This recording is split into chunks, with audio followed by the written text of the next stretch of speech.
ಚಂದನ creations ಹೊಲತಾಳು ಅರ್ಪಿಸುವ Siddhagiri YouTube ಚಾನಲ್ಗೆ ಸುಸ್ವಾಗತ.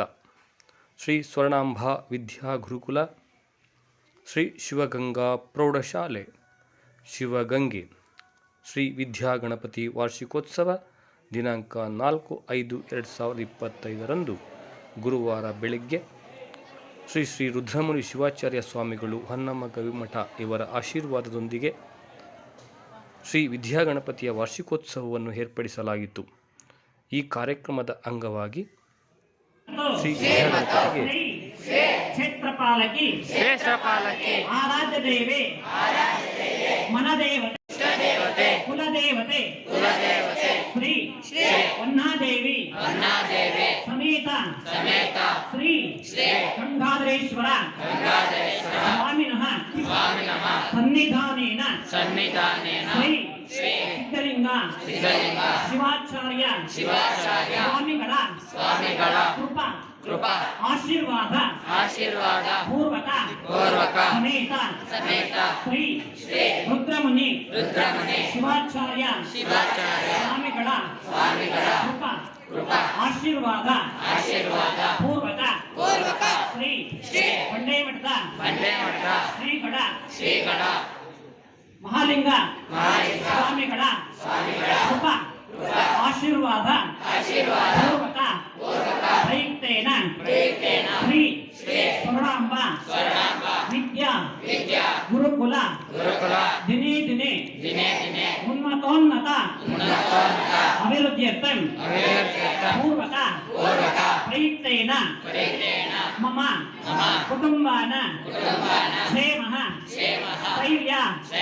ಧೈರ್ಯ ವಿಜಯ ಅಭ್ಯುದಯ ಆಯುಃ ಆರೋಗ್ಯ ಐಶ್ವರ್ಯ ಅಭಿವೃದ್ಧ್ಯರ್ಥಂ ಇಷ್ಟಾರ್ಥ ಸಿದ್ಧ್ಯರ್ಥಂ ಸಕಲ ದೋಷ ನಿವಾರಣಾರ್ಥ ಶಾಶ್ವತ ಶಿವಸಾಯುಜ್ಯ ಸಿದ್ಧ್ಯರ್ಥಂ ಧನಕನಕ ದೇವದೇವೇಶ ಶರಣ ವಿಘ್ನೇಶ್ವರ ಶರಣಪಾಯ ವಿಘ್ನೇಶ್ವರ ಮಾಯಕಂಡ ವಿಘ್ನೇಶ್ವರ ಮಂಗಳಾಂಗ ವಿಘ್ನೇಶ್ವರ ಗುರು ವಿಮೂಲ ವಿಘ್ನೇಶ್ವರ ಗುರು ಶಿವಂಗ ವಿಘ್ನೇಶ್ವರ ನಿಮ್ಮ ಶರಣ ಕಮಲದನಿಯ ವಿಘ್ನೇಶ್ವರ ಸರ್ವದ ಪ್ರಸನ್ನನೇನ ಶರಣಮಾತ ವಿಘ್ನೇಶ್ವರ ಎನ್ನವೆನ್ನ ನಂಬಿ ನಿಮ್ಮ ಮತ ವಿಘ್ನೇಶ್ವರ ಎಮ್ಮನೀನ ಬೆಳೆಸ ಪಾಹಿಮಾನ್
ವಿದ್ಯಾಗಣಪತಿಯ ಪೂಜೆಯ ನಂತರ ಸಭಾ ಕಾರ್ಯಕ್ರಮವನ್ನು ಪ್ರಾರ್ಥನೆಯೊಂದಿಗೆ ಪ್ರಾರಂಭಿಸಲಾಯಿತು.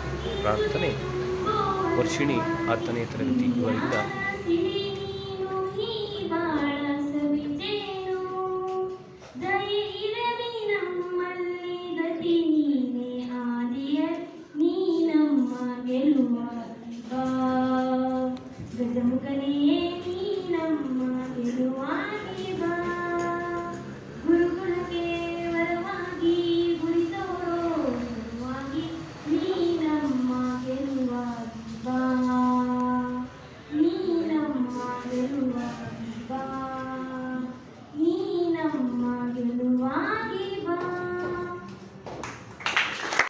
ಸಭೆಯಲ್ಲಿದ್ದ ಎಲ್ಲರನ್ನೂ ಮುಖ್ಯ ಶಿಕ್ಷಕರಾದ ಶ್ರೀ ಸಿದ್ದರಾಜಯ್ಯನವರು ಆತ್ಮೀಯವಾಗಿ ಸ್ವಾಗತಿಸಿದರು. 10 ದಿನಗಳ ಒಳಗಾಗಿ ಗಣಪತಿಯ ವಾರ್ಷಿಕೋತ್ಸವವನ್ನು ನಡೆಸಿಕೊಂಡು ಬರ್ತಾ ಇದ್ದೀವಿ. ಪರಮಪೂಜ್ಯ ಹಿರಿಯ ಶ್ರೀಗಳಾದಂತಹ ಲಿಂಗೈಕ್ಯ ಶ್ರೀಗಳವರು ಅತ್ಯಂತ ಭಕ್ತಿಯಿಂದ ಈ ಒಂದು ದೇವಸ್ಥಾನವನ್ನು ಉದ್ಘಾಟನೆ ಮಾಡಿದಂಥವರು. ಆ ನಂತರ ಅನೇಕ ಕಾರ್ಯಕ್ರಮಗಳನ್ನು ಈ ಒಂದು ವಿದ್ಯಾಗಣಪತಿ ವಾರ್ಷಿಕೋತ್ಸವದಲ್ಲಿ ನಾವು ಮಾಡ್ಕೊಂಡು ಬಂದಿದ್ದೀವಿ. ಬಹುಶಃ ನಿಮಗೆ ನೆನಪಿಲ್ಲ ಅನ್ಸುತ್ತೆ. ಬಹುಶಃ ಇಡೀ ಲೋಕಾಯುಕ್ತದಲ್ಲಿ ಮಿಂಚಿನ ಸಂಚಾರವನ್ನು ಮಾಡಿದಂತಹ ವೆಂಕಟಾಚಲ ಅವರನ್ನು ಕರೆಸಿ ಈ ಒಂದು ವಾರ್ಷಿಕೋತ್ಸವವನ್ನು ಆಚರಣೆ ಮಾಡುವಂಥದ್ದು. ಹಳೆಯ ವಿದ್ಯಾರ್ಥಿಗಳು ಪ್ರತಿ ವರ್ಷ ಕನಿಷ್ಠ 20-25 ವಿದ್ಯಾರ್ಥಿಗಳು ಈ ಶಾಲೆಗೆ ಬಂದು ವಾರ್ಷಿಕೋತ್ಸವ ಕಾರ್ಯಕ್ರಮದ ನಿಮಿತ್ತ ವಿದ್ಯಾರ್ಥಿಗಳಿಗೆ ನೋಟ್ ಪುಸ್ತಕ ಕೊಡುವಂಥದ್ದು, ಬುಕ್ಸನ್ನು ಬಟ್ಟೆಯನ್ನು ಕೊಡ್ತಕ್ಕಂಥದ್ದು, ಈ ಥರ ಅನೇಕ ಕಾರ್ಯಕ್ರಮಗಳನ್ನು ಈ ಒಂದು ವಿದ್ಯಾಗಣಪತಿ ವಾರ್ಷಿಕೋತ್ಸವದಲ್ಲಿ ನಡೆಸ್ಕೊಂಡು ಬರ್ತಾ ಇದ್ದೀವಿ. ಉದ್ಘಾಟನಾ ಕಾರ್ಯಕ್ರಮವನ್ನು ಪರಮ ಪೂಜ್ಯ ಶ್ರೀಗಳಿರುವರು ಕೂಡ ದೀಪ ಬೆಳಗಿಸುವುದರ ಮೂಲಕ ಉದ್ಘಾಟಿಸಿದರು. ಹಾಗೂ ಇದರ ಜೊತೆಯಲ್ಲಿ ಶ್ರೀ ಮೋಹನ್ ರವರು ಜಾನಪದ ವಿಶ್ವವಿದ್ಯಾಲಯದ ಸಿಂಡಿಕೇಟ್ ಸದಸ್ಯರು ಹಾಗೂ ಗಾಯಕರು ಆದ ಶ್ರೀ ಮೋಹನ್ ರವರು ಉದ್ಘಾಟಿಸುತ್ತಾ ಮಾತನಾಡಿದರು. ಅವಾಗ ದೇವ್ರನ್ನ ಹೆಂಗೆ ತರಬೇಕು ಅಂತಂದಾಗ ಇವ್ರ ಊರಿನಲ್ಲೇ ಬಂದು ಅದನ್ನ ಪ್ರಬಳೆಗಳೆಲ್ಲ ಅದೇ ಥರ ವಿಗ್ರಹಗಳನ್ನ ಮಾಡಿ ಶಿವಣ್ಣವ್ರ ಕಡೆ ಕೊಟ್ಟು ನಾವೆಲ್ಲ ಅದಕ್ಕೆ ಹಾಡಲ್ಲಿ ಪದದಲ್ಲಿ ಹೆಜ್ಜೆ ಆಗಿ ನೀವು ನೋಡಿದ್ರೆ ಅವರೆಲ್ಲ ಕಾಣ್ತಾರೆ ಅದನ್ನು ಸಿನಿಮಾದಲ್ಲಿ. ಆ ಹಾಡು ನೋಡ್ಬೇಕಾದ್ರೆ ನೀವು ನೋಡಿ ಕಾಣುತ್ತೆ. ಎಲ್ರಿಗೂ ಒಳ್ಳೇದಾಗಲಿ, ಏನಾದರೂ ತಪ್ಪುಗಳಿರುತ್ತೆ ಕ್ಷಮೆ ಇರಲಿ ಅಂತ ಹೇಳ್ತಾ ನೀವೆಲ್ಲರೂ ಇವತ್ತು ಹೆಚ್ಚಿನದಾಗಿ ಬೆಳಗ್ಗೆ ನನಗೆ ಇನ್ನೊಂದು ಕಾರ್ಯಕ್ರಮ ಇರೋದ್ರಿಂದ ಮಾಡ್ತಾ ಇದ್ದೀನಿ. ಅದನ್ನು ಬಿಟ್ಕೊಳ್ಬೇಕು ಅಂತ ಕೇಳ್ಕೊಂತ ಗುರುಗಳ ಪಾದದಲ್ಲಿ ಮತ್ತೊಮ್ಮೆ ಭಕ್ತಿಗೂ ನಮನಗಳನ್ನು ಅರ್ಪಿಸ್ತಾ ಇದ್ದೀನಿ. ಜೈ ಹಿಂದ್, ಜೈ ಕರ್ನಾಟಕ. ಕಲೆಯ ಅಭಿಮಾನ ಹೀಗೆ ಮುಂದುವರಿಯಲಿ. ನಿಮ್ಮನ್ನು ಕೂಡ ಸನ್ಯಾಸನ ಫಾಲೋ ಮಾಡಿ ಈ ಕಲೆಯನ್ನು ಮುಂದಕ್ಕೆ ಕೊಂಡೊಯ್ಯಿ ಅತಿ ಮುಂದಿನ ಪೀಳಿಗೆಗೆ ಇದು ಜೀವಂತವಾಗಿರಲಿ ಅಂತ ಈ ಮೂಲಕ ಆಶಿಸುತ್ತಾ ಶ್ರೀಯುತ ಮೋಹನ್ ರವರಿಗೆ ಸಂಸ್ಥೆಯ ಮಾಡ್ತಾ ಇದ್ದೀರಾ? ಹೇಗೆ ಮಾಡಬೇಕು ಅಂತಂದರೆ ಇವತ್ತೇನು ಪಾಠ ಮಾಡ್ತಾರೆ ಇವತ್ತೇ ಓದಬೇಕು. ಇಲ್ಲಾಂದರೆ ನಾವೇನಾಗ್ತೀವಿ ಅಂತಂದರೆ ಸೋಮಾರಿಗಳಾಗ್ತೀವಿ. ಯುದ್ಧ ಕಾಲದಲ್ಲಿ ಏನು ಮಾಡ್ತಾರೆ? ಶಸ್ತ್ರಾಭ್ಯಾಸ ಯಾವುದೇ ಕಾರಣಕ್ಕೂ ಮಾಡೋಕ್ಕೆ ಹೋಗಬಾರ್ದು ಅಲ್ವಾ? ಅದರಿಂದ ನಾವು ಇವತ್ತೇನು ಪಾಠ ಮಾಡಿದ್ರು ಅಂತಂದರೆ ನಮ್ಮ ಟೀಚರ್ಸ್ ಏನೇ ಪಾಠ ಮಾಡಿದರೂ ಕೂಡ ಅದನ್ನು ಅವತ್ತೇ ಓದಬೇಕು, ಅದನ್ನು ಅವತ್ತೇ ರಿವಿಷನ್ ಮಾಡ್ಕೋಬೇಕು. ಗೊತ್ತಾಗಲಿಲ್ಲ ಅಂದರೆ ನಮ್ಮ ಟೀಚರ್ಸ್ ಇರ್ತಾರೆ, ಇಲ್ಲಾಂದರೆ ಯಾರನ್ನ ಸ್ನೇಹಿತರು ಇರ್ತಾರೆ, ಅವರಿಂದ ಎಲ್ಲ ಕೇಳಿ ತಿಳ್ಕೊಬೇಕು ಅಲ್ವಾ? ಕೇಳಿ ತಿಳ್ಕೊತೀರಾ ಇಲ್ವೋ? ಉದಾಹರಣೆ ನೋಡ್ತಿದ್ರಲ್ವ? ಉದಾಹರಣೆ, ಒಂದು ಗಡ್ಡಿಗೆ ಇರ್ದೆ ಬರಲಿಲ್ಲ ಅಲ್ವಾ ಬೆಂಕಿ, ಇನ್ನೊಂದು ಕಡ್ಡಿ ಇರ್ದೆ ಬರಲಿಲ್ಲ, 4ನೇ ಕಡ್ಡಿ ಏನು ಬಂತು? ಅದೇ ರೀತಿಯಾಗಿ ಸತತ ಪ್ರಯತ್ನದಿಂದ ನಾವು ಯಾವುದೇ ಕಾರ್ಯ ಮಾಡೋಕ್ಕೆ ಹೋದ್ರೂ ಅದು ಯಶಸ್ವಿ ಆಗ್ತದೆ ಅನ್ನೋದಕ್ಕೆ ಇದೇ ಒಂದು ಬೆಂಕಿಪಟ್ಟಣ, ಸಣ್ಣ ಬೆಂಕಿಪಟ್ಟಣ ಅಲ್ವಾ? ನಿಮಗೆ ನಿಮ್ಮ ಮುಂದೆನೇ ಉದಾಹರಣೆ ಕೊಟ್ಟೆ ಅಲ್ವಾ ನಾನು? ಆ ಬೆಂಕಿಪಟ್ಟಣನೇ ಉದಾಹರಣೆಯಾಗಿಟ್ಕೊಂಡು ನಾವು ಸತತವಾಗಿ ಪ್ರಯತ್ನ ಮಾಡಿದ್ರೆ ಯಾವುದೂ ಕೂಡ ವಿಫಲ ಆಗೋದಿಲ್ಲ, ಸಫಲ ಆಗ್ತದೆ. ಉದಾಹರಣೆಗೆ ನಮ್ಮ ಮಠದಲ್ಲಿ ಒಬ್ಬ ವಿದ್ಯಾರ್ಥಿ ಇದ್ದ. ಹೋದ್ಸಲಿ SLC ಎಕ್ಸಾಮ್ ಬರೆದಿದ್ದ, 6 ಫೇಲ್ ಆಗಿದ್ದ. 6 ಫೇಲ್ ಆಗಿದ್ದ. ನಾನು ಹೇಳಿದೆ ರದ್ದಲ್ಲಿ ಇಲ್ಲೇ ಇರೋ, ಇಲ್ಲೇ ಓದೋ ಅಂತ ಹೇಳಿದೆ. ಆ ರದ್ದಲ್ಲಿ ಇಲ್ಲೇ ಕೂತ್ಕೊಂಡು ಓದ್ದ. ಒಂದೇ ಸಲಿಗೆ 5 ಸಬ್ಜೆಕ್ಟ್ ಪಾಸ್ ಮಾಡಿಕೊಂಡೆ. ನನಗೆ ಖುಷಿ ಆಯಿತು. 2-3 ಫೇಲ್ ಆಗಿರೋರು ಏನು ಮಾಡಿದ್ರು, 1 ಸಬ್ಜೆಕ್ಟ್ ಮಾಡ್ಕೊಳಕ್ಕೆ ಕಷ್ಟ ಆಯಿತು. ಅವನು ಒಂದೇ ಸಲ ಎಷ್ಟು ಮಾಡ್ಕೊಂಡ. ಆದರೆ ವರ್ಷ ಎಲ್ಲ ಓದಿದ್ರೆ ಡಿಸ್ಟಿಂಕ್ಷನ್ ಬರೋನಲ್ವಾ? ಡಿಸ್ಟಿಂಕ್ಷನ್ ಬರೋನು. ಆ ಮನೋಭಾವ ನಮ್ಮಲ್ಲಿ ಬೆಳ್ಕೋಬೇಕು. ಬರೀ 1 ತಿಂಗಳು ಓದಿದ್ರೇ 6 ಸಬ್ಜೆಕ್ಟು ಪಾಸ್ ಆಗ್ತದೆ, 5 ಸಬ್ಜೆಕ್ಟು ಪಾಸ್ ಆಗ್ತದೆ ಅಂತಂದರೆ ನಿಮಗೆ ಇನ್ನೂ ಎಷ್ಟು ಕಾಲ ಟೈಮ್ ಇದೆ? SLC ಹುಡುಗರಿಗೆ 7 ತಿಂಗಳು. ನೀವೆಲ್ಲರೂ ಕೂಡ ಎಲ್ಲರೂ ಸಿಟಿ ಮಕ್ಕಳಿದ್ದೀರಾ, ಹಳ್ಳಿ ಮಕ್ಕಳಿದ್ದೀರಾ? ಸಿಟಿ ಆಗ್ತಾ ಆಗ್ತಾ ಆಧುನಿಕತೆ ಬೆಳೆದಂತೆ ನಮ್ಮಲ್ಲಿರುವಂತಹ ಧಾರ್ಮಿಕ ಆಗಿರ್ಬೋದು, ಸಾಮಾಜಿಕವಾಗಿರ್ಬೋದು, ಜಾನಪದ ಆಗಿರ್ಬೋದು, ಎಲ್ಲ ಕಲೆಗಳು ನಶಿಸ್ತಾ ಇರ್ತವೆ ಅಲ್ವಾ? ಗಣೇಶನ ಮೂರ್ತಿಯನ್ನು ಊರಲ್ಲಿ ಏನು ಕುಂಡಿಸ್ತಾರೆ? ಸೇರಿ ಹಿಂದೂವಾದಿಗಳೆಲ್ಲ ಸೇರಿ ಏನು ಮಾಡಿದ್ರು ಅಂತಂದರೆ, ಹಿಂದೂಗಳೆಲ್ಲ ಸೇರಿ ಗಣೇಶನ್ನ ಕುಂಡಿಸ್ಕೊಂಡು ಸ್ವತಂತ್ರ ಹೋರಾಟಗಾರನೆಲ್ಲ ಒಂದು ಕಡೆ ಸೇರಿಸ್ತಾ ಇದ್ರು. ಅದನ್ನೆಲ್ಲ ಇವಾಗೆಲ್ಲ ಮಾಡ್ತಾ ಇದ್ದಾರೆ ನೋಡಿ. ನೆಲಮಂಗಲದಲ್ಲಿ ಹಿಂದೂ ಮಹಾಗಣಪತಿ ಅಂತ ಮಾಡ್ತಾ ಇದ್ದಾರೆ. ಪ್ರತಿ ತಾಲೂಕು ಮಟ್ಟದಲ್ಲೆಲ್ಲ ಹಿಂದೂ ಮಹಾಗಣಪತಿ ಅಂತ ಮಾಡ್ತಾ ಇದ್ದಾರಲ್ವಾ? ಕೃಷಿ ಮಾಡ್ತಾರಲ್ವಾ? ಡ್ರೈವಿಂಗ್ ಕೆಲಸ ಮಾಡ್ತಾರೆ.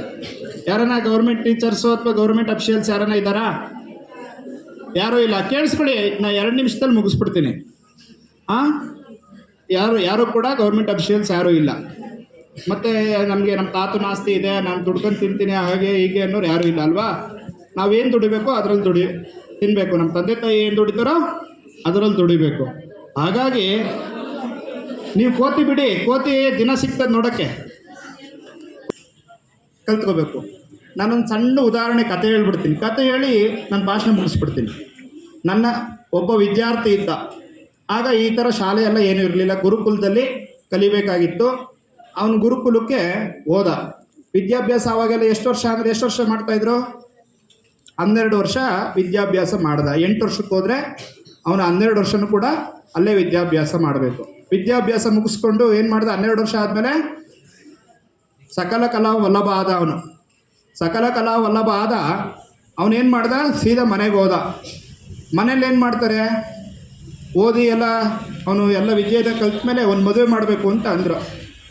ಮದುವೆ ಮಾಡಬೇಕಲ್ವ ಅವನಿಗೆ? ನಿಮಗೆಲ್ಲ ದೊಡ್ಡವರಾದ್ಮೇಲೆ ಏನು ಮಾಡ್ತಾರೆ? ಮದುವೆ ಮಾಡ್ತಾರಲ್ವ? ಅವನಿಗೂ ಮದುವೆ ಮಾಡಬೇಕು ಅಂತ ಹೊರಟರು ಅವ್ರ ತಂದೆ ತಾಯಿ. ಮದುವೆ ಮಾಡೋಕ್ಕೆ ಕೊಟ್ಟಾಗ ಹೆಣ್ಣು ನೋಡೋಕ್ಕೆ ಹೋದ ಅವನು. ಆಯಿತು, ಹುಡುಗಿ ಒಪ್ಪಿಗೆ ಆಯಿತು, ಇವ್ರಿಗೂ ಒಪ್ಪಿಗೆ ಆಯಿತು, ಎಲ್ರಿಗೂ ಒಪ್ಪಿಗೆ ಆಯಿತು. ಹುಡುಗಿರಪ್ಪ ಏನು ಮಾಡ್ತಾನೆ? 4-5 ಜನದ ಹತ್ರ ವಿಚಾರಿಸ್ತಾನಲ್ವಾ?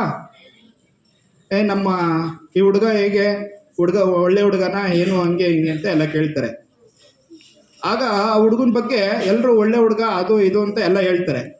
ಅವ್ನು ಕಲ್ತಿರೋ ಶಾಲೆಗೆ ಹೋಗಿ ಬಂದ್ಬಿಡೋಣ ಅಂತ, ಸ್ಕೂಲ್ಗೆ ಹೋಗಿ ಬಂದ್ಬಿಡೋಣ, ಗುರುಕುಲಕ್ಕೆ ಹೋಗಿ ಬಂದ್ಬಿಡೋಣ ಅಂತ ಮಾವ ಏನು ಮಾಡ್ತಾನೆ? ಹೋಗ್ತಾನೆ. ಆಗ ಆ ಗುರುಕುಲದಲ್ಲಿ ಮಾಸ್ಟರ್ ಏನು ಗುರುಗಳು ಇರ್ತಾರೆ, ಅಲ್ಲಿ ಕೇಳ್ತಾನೆ, ಸರ್ ನಮ್ಮ ಅಳಿಯ ಆಗೋನು ಹೇಗೆ ಸರ್, ಚೆನ್ನಾಗಿದ್ದಾನೆ, ವಿದ್ವಾಂಸನ ಅಂತ ಎಲ್ಲ ಕೇಳ್ತಾನೆ. ಹೂ ಕಣಪ್ಪ, ಎಲ್ಲ ಚೆನ್ನಾಗಿದ್ದಾನೆ, ಆದರೆ ಒಂದೇ ಒಂದು ವಿದ್ಯೆ ಬರಲ್ಲ ಅಂತ ಹೇಳ್ತಾನೆ. ಆಗ ಇವ್ರ ಮಾವ ಹೇಳ್ತಾನೆ, ಅದೆಷ್ಟು ಲಕ್ಷನ ಖರ್ಚಾಗಲಿ ನಾನು ಹೇಳ್ಕೊಡ್ತೀನಿ, ನಾನು ದುಡ್ಡು ಕೊಡ್ತೀನಿ, ಅದನ್ನು ಕಲ್ಸ್ಕೊಟ್ಬಿಡಿ ಸರ್ ಅಂತ. ಆಗ ನೀನು ದುಡ್ಡು ಕೊಟ್ಟರೆ ಎಲ್ಲ ಬರಲ್ಲಪ್ಪ ಅದು ಅಂತ ಹೇಳ್ತಾನೆ. ಯಾರು ಅದೇನು ಹೇಳಿ ನಾನನ್ನ ಕಲಿಸ್ತೀನಿ ಅಂತ ಹೇಳ್ತಾನೆ. ಯಾರು ತಕ್ಷಣ ಯಾವ 2 ವಿದ್ಯೆ ಅಂತ ಎಲ್ರಿಗೂ, ನಿಮಗೂ ಯಾವ 2 ವಿದ್ಯೆ ಮಾತು ಕೇಳಲ್ಲ ಅಲ್ವಾ? ನಮಗೆ ಸ್ವಂತ ಬುದ್ಧಿ ಇರಲ್ಲ, ಕೇಳೋರ ಮಾತಂತೂ ಮೊದಲೇ ಕೇಳಲ್ಲ. ಇವೆರಡು ವಿದ್ಯೆ ನಮಗಿದ್ರೆ ನಾವು ಏನು ಬೇಕಾದ್ರೂ ಸಾಧನೆ ಮಾಡ್ಬೋದು ಅಲ್ವಾ? ಅವನೇನು ಮಾಡ್ತಿದ್ದ ಅಂತಂದರೆ ಅವ್ರ ಗುರುಗಳಿಗೆ ತಿರುಮಂತ್ರ ಹಾಕೋನವನು. ಅದರಿಂದ ಅವ್ರ ಗುರುಗಳು ಏನಂತ ಹೇಳಿದ್ರು ಅಂತಂದರೆ ಅವ್ನಿಗೆ 2 ವಿದ್ಯೆ ಮಾತ್ರ ಬರಲ್ಲ ಅಂತ. ಯಾಕೆ ಅಂತಂದರೆ ಇವೆರಡು ವಿದ್ಯೆ ಬಹಳ ಮುಖ್ಯ. ವಿದ್ಯೆ ಕಡಿಮೆ ಆದರೂ ಏನಿರಬೇಕು? ವಿನಯ, ಹೇಳೋರ ಮಾತು ಕೇಳುವಂಥ ಪೇಷನ್ಸ್ ಇರಬೇಕು. ಇಲ್ಲಾಂದ್ರೆ ಏನಾಗ್ತೀವಿ ನಾವು? ಆಡ್ಕೊಂಡವ್ರ ಮಾತಿಗೆ ಗುರಿ ಆಗ್ತೀವಿ. ಅದರಿಂದ ನೀವೆಲ್ಲರೂ ಕೂಡ ಸ್ವಂತ ಬುದ್ಧಿ ಇಟ್ಕೊಳ್ಳಿ. ಇವತ್ತು ನೋಡಿ, ನಾನು ಅವಾಗಲಿಂದನೇ ಹೇಳ್ತಾ ಇದ್ದೀನಿ ನಿಮಗೆ, ಕೋತಿ ಅಲ್ವಾ? ನಾನು ನಿಮ್ಮ ವಯಸ್ಸಲ್ಲಿದ್ದಾಗ ಅದು ನನಗೂ ಅನುಭವಕ್ಕೆ ಬಂದಿತ್ತು. ನಾನು ಅಲ್ಲಿ ಕೂತ್ಕೊಂಡು ಅದನ್ನೇ ಮಾಡಿರ್ತೀನಿ. ಆದರೆ ನಾವು ಇವಾಗ ಹೇಳ್ಬೇಕಾಗಿರೋ ಕರ್ತವ್ಯ ನಾವು ಹೇಳ್ತಾ ಇದ್ದೀವಿ ಅಲ್ವಾ? ಅದರಿಂದ ನೀವು ಅದಕ್ಕೆ children life is golden life ಅಂತ ಕರೀತಾರಲ್ವಾ? ಈಗ ನೀವು ಕೂತ್ಕೊಂಡಿದ್ದೀರಲ್ಲ, ಆ ಸ್ಥಾನದಲ್ಲಿ ನಾವು ಇವತ್ತು ಕೂತ್ಕೊಳಕ್ಕಾಗೋದಿಲ್ಲ. ಅದರಿಂದ ನೀವೆಲ್ಲರೂ ಕೂಡ ವಿಶೇಷವಾಗಿ ಈ ಮಕ್ಕಳ ಲೈಫನ್ನು ಎಂಜಾಯ್ ಮಾಡಿ, ಎಲ್ಲರೂ ಕೂಡ ಚೆನ್ನಾಗಿ ವಿದ್ಯಾಭ್ಯಾಸವನ್ನು ಮಾಡಿ ಈ ಶಾಲೆಗೆ, ಈ ಸಂಸ್ಥೆಗೆ ಉತ್ತಮವಾದಂಥ ಫಲಿತಾಂಶವನ್ನು ತಂದುಕೊಡಿ ಅಂತ ಹೇಳ್ತಾ ಎಲ್ರಿಗೂ ಶುಭ ಕೋರಿ ಅನ್ನೋ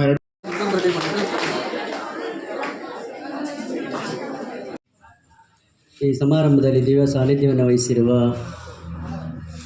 ಶ್ರೀಮಠದ ಮತ್ತು ಶಾಲೆಯ ಹಳೆಯ ವಿದ್ಯಾರ್ಥಿಗಳಾಗಿ ತಮ್ಮ ಅಧ್ಯಯನ ಮತ್ತು ಕಾರ್ಯತತ್ಪರತೆಯಿಂದ ಒಂದು ಮಠದ ಅಧ್ಯಕ್ಷರಾಗಿ ಕಾರ್ಯನಿರ್ವಹಿಸ್ತಾ ಇರುವಂಥ ಆತ್ಮೀಯ ಪೂಜ್ಯರಾದ ಶ್ರೀ ನಿರಂಜನ ಪ್ರಣವ ಸ್ವರೂಪಿ ಮಾಲಿಂಗ ಮಹಾಸ್ವಾಮಿಗಳವರಲ್ಲಿ ಶರಣಾರ್ಥಿಗಳನ್ನು ಸಮರ್ಪಣೆ ಮಾಡಿ ಸಮಾರಂಭದಲ್ಲಿ ಭಾಗಿಗಳಾಗಿರುವ ಗ್ರಾಮ ಪಂಚಾಯಿತಿಯ ಅಭಿವೃದ್ಧಿ ಅಧಿಕಾರಿಗಳಾದ ಕುಮಾರ್ರವರೇ, ನಮ್ಮ